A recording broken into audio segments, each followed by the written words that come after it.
Québécois, c'est pas gagné. Non, c'est pas gagné.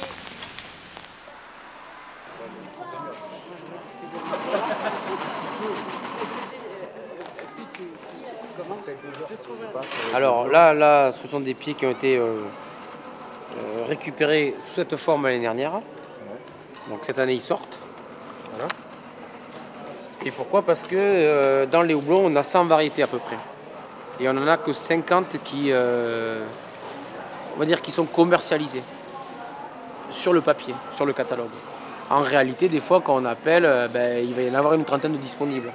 Alors, ça, c'est une problématique parce que le brasseur, sa spécificité, c'est d'abord l'âme qu'il va mettre dans la bière, mais c'est aussi le choix de ses matières premières. Donc, si tu veux créer vraiment une bière artisanale et qui a une identité, c'est d'abord le choix des matières premières qui va donner une âme à ton produit. C'est comme un vigneron qui va choisir ses cépages.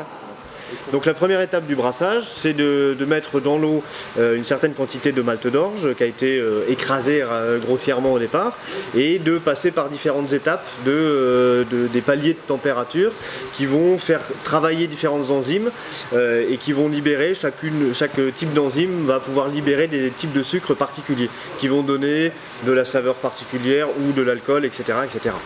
Donc on a cette première étape qui va durer 1h30, 2 heures en fonction du nombre de paliers qu'on va faire. Et une fois qu'on a dissous cet amidon, qu'on a du jus d'amidon dégradé, on va pouvoir filtrer et séparer l'ensemble des parties solides et la partie liquide, donc ce qu'on appelle le mou. Une fois qu'on a fait ça, on va refaire chauffer notre mou pour le porter à ébullition et pouvoir rajouter une herbe spécifique qui est le houblon, qui va jouer un triple rôle dans la fabrication de la bière. Le premier, c'est que c'est un antiseptique naturel, donc il va protéger le mou, notamment avant le départ en fermentation. Il va donner des notes aromatiques et il va donner de l'amertume classique et typique de la bière. Et donc là, on va pouvoir jouer sur tout un tas de houblons différents, et en fonction du moment où on va les mettre, ça va avoir différentes actions particulières. Donc là, dans la Libertine, il y a un seul type de malt, qu'on appelle le malt pâle. Bon, on peut, en fonction des recettes, avoir des maltes qui sont malt pâle, malt ambré, malt chocolat. Il y a tout un panelier de maltes différents, des maltes spéciaux, pour obtenir des caractéristiques particulières. Mais là, en l'occurrence, donc 850 litres d'eau, 150 kg de malt. Et au niveau du houblon, on va avoir 3 houblons différents qui vont être ajoutés à différentes étapes. Et pour un total à peu près d'1,5 kg de houblon dans le mou qui sera rajouté. C'est bien de pouvoir faire du bio, mais de garder une certaine diversité, enfin la biodiversité. Le mot bio en lui-même, il ne veut rien dire, c'est la biodiversité qui est... Dans la démarche, c'est de récupérer les variétés, puisque les fournisseurs ne vont pas nous les fournir en bio, et de récupérer les variétés, de les planter, d'arriver peut-être à structurer tout ça pour les faire passer en bio, et donc d'avoir cette diversité-là, et puis ensuite de créer une forme de conservatoire de ces différentes variétés. C'est pour ça qu'il y a deux optiques, il y a des particuliers qui vont les récupérer, les planter pour faire des tonnelles. Donc du coup on sait que le pied sera disponible physiquement si on veut le multiplier chaque année. Et après éventuellement des gens qui vont faire une production de 20 à 30 pieds. Voilà. Ici, tu vas avoir des racines sous terre comme ça. Donc le coopérateur, enfin le cultivateur, si on peut appeler ça comme ça, il va couper pour que le pied se recentre. Et la racine qu'il a coupée, qui est là, il peut la réutiliser et la replanter. Non, d'accord. Et celui-là, je réfléchissais où c'est qu'on allait le planter. On va le planter aujourd'hui, celui-là. Ouais, même les deux autres que j'ai amenés là, ouais, on va les planter ici, à un moment donné. Ouais. On va aller à ma parcelle, je vais prendre une pelle, on les plantera là-bas. Parce que là-bas, je sais pas. Celui-là, là, déjà, tu le plantes. Là, d'ici une semaine, il va commencer à s'enrouler, quoi. Ouais. Il faut le regarder, qu'il s'enroule, parce que sinon, il va à terre et il y en a 3. Donc, quand on plante du houblon, ouais, il peut y en avoir 4 ou 5. Hein. Et en fait, le gars qui fait la culture, le houblonneur, je ne sais pas si on peut appeler ça comme ça, il coupe et il en garde que 3. Et les 3, il les met ensemble et il les aide à démarrer, à s'enfiler autour du tuteur. Quoi. Et à partir de là, après, il pousse tout seul. Quoi. Et moi, j'en avais planté l'année dernière, du comme ça, et il est comme ça maintenant. C'est-à-dire que chaque année, à la même époque, il aura 40 cm de plus. Et là, il y en a 3, ils sont jolis, quoi, déjà, ceux-là. Et du coup, bon, ils ont donné le feu vert. Et en plus,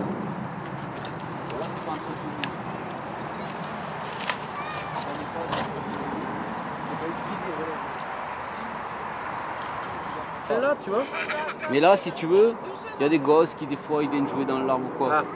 Alors que là, je sais pas. Là derrière. Ouais.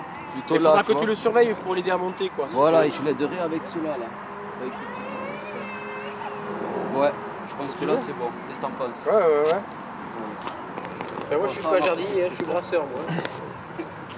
On est tous plus ou moins jardiniers. Oui. Voilà. Hop. Mais comme tout est humide. Et planté.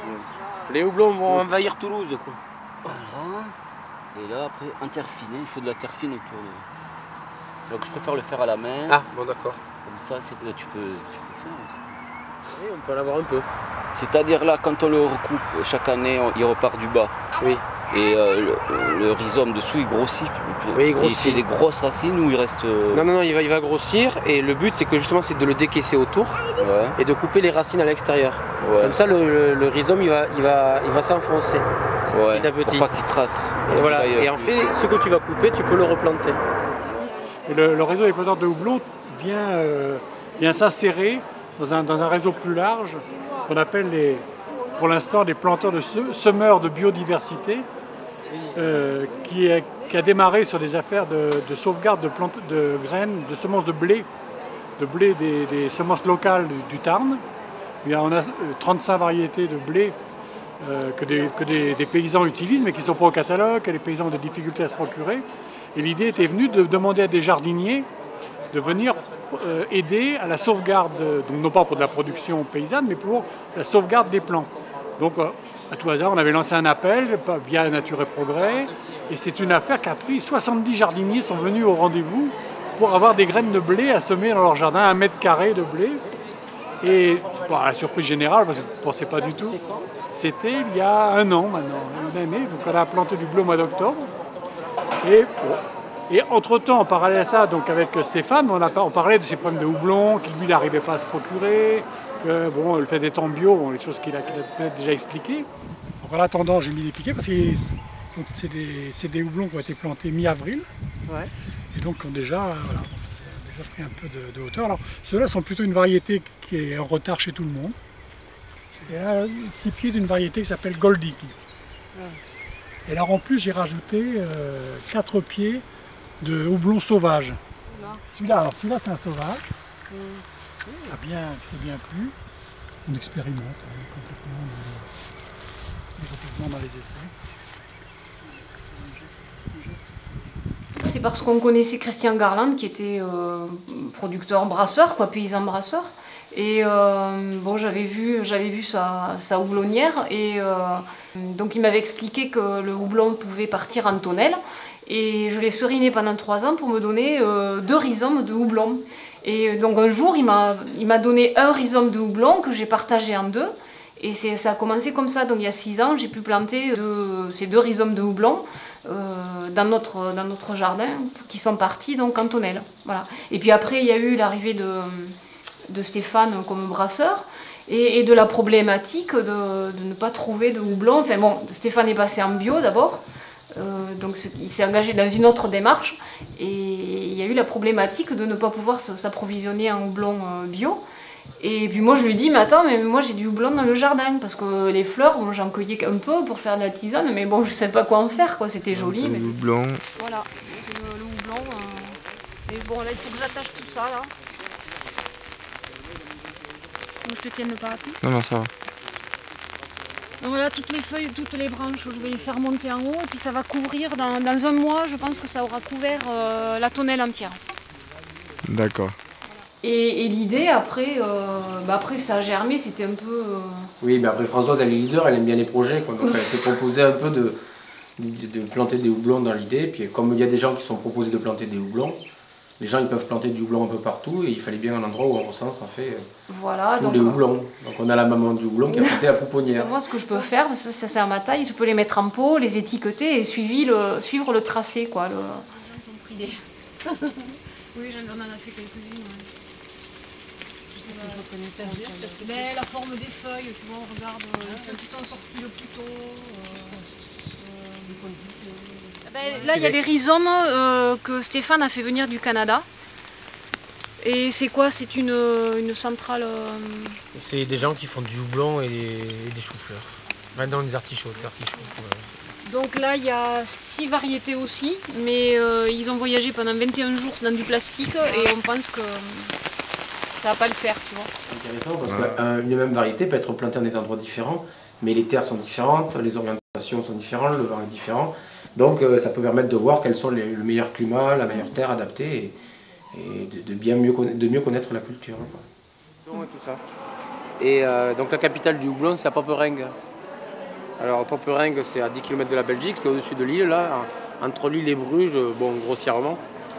Et c'est la capitale du houblon, il y a un musée du houblon, il y a les producteurs de houblon, ils sont 30. Quand tu vas au musée du houblon, à Poperingue, ils te donnent une carte où tu peux trouver les champs de houblon. Donc si on t'indique là où sont les champs, ça veut dire qu'il y a une notion de rareté. C'est comme si ici on t'indiquait où c'est qu'il y a des vignes. Donc c'est assez antinomique puisque c'est le pays du houblon, mais on arrive à un stade où on t'indique où c'est qu'il y en a. Donc voilà. Ça veut bien dire qu'il y a une tradition qui est en train de se perdre en fait.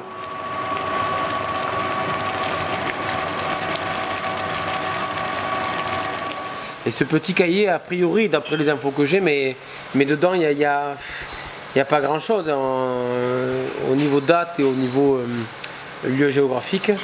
C'est un cahier de brassage des années 40, qui viendrait de la brasserie de Montrégeau ou d'une brasserie de Toulouse. Enfin, c'est un petit bouquin qui a été fait et que vend la brasserie du Carou, qui est donc en Ébian dans le 34, donc dans l'Hérault. C'est Jacques Bodman, qui est belge à l'origine, mais qui a monté une brasserie dans le coin. Et qui vend des documents photocopiés, repris, enfin voilà. C'est très succinct, hein, ça fait avec l'entête et l'index 60 pages.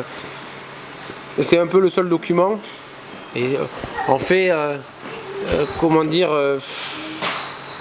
le brassage reste le même. Ce qu'on marque dans le cahier est différent, mais on fait la méthodologie reste la même. On n'a pas bougé en soi-disant. Heureusement. Le même savoir et savoir-faire. Oui, voilà. Il n'y a que les banques qui ont changé de méthode de travail et qui, on a bien compris, ça ne marchait pas et sont des escrocs. Oui, mais on peut en sortir un ou deux, par exemple. Mais t'en as un là, t'as voulu que j'en sorte d'autres? Bon. Ça va permettre d'échanges et puis de construire des écrits ou de comprendre l'évolution des cultures. Parce que là-bas, c'est un savoir-faire qui se transmet de manière orale.